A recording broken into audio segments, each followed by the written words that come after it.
Ce lac, jadis infranchissable, a finalement été dompté grâce à l'incroyable pont flottant de l'Interstate 90. Cette gigantesque structure de béton, posée à la surface de l'eau, ne s'appuie sur aucun pilier.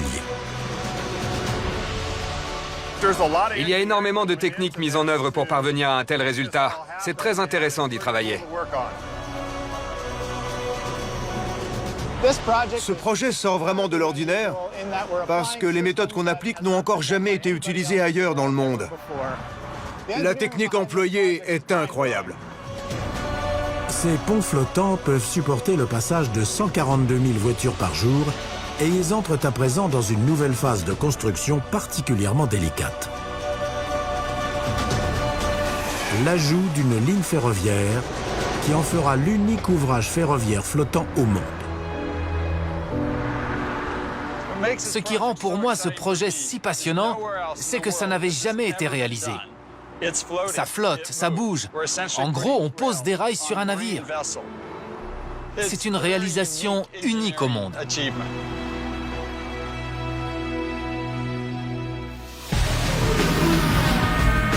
Près de 324 000 tonnes de béton armé ont été nécessaires pour édifier ces immenses ponts flottants jumeaux.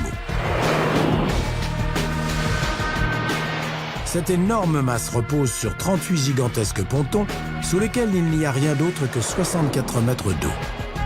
Les ponts couvrent une distance de presque 2,5 km et supportent le poids d'un trafic très chargé aux heures de pointe. La touche finale sera donnée par une voie de chemin de fer révolutionnaire, une première mondiale sur un pont flottant.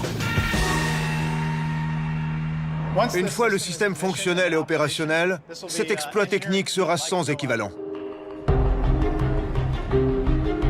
Mais ce projet ambitieux suppose de relever d'énormes défis en matière de construction. Comment relier une voie ferrée terrestre à un pont qui flotte et donc bouge?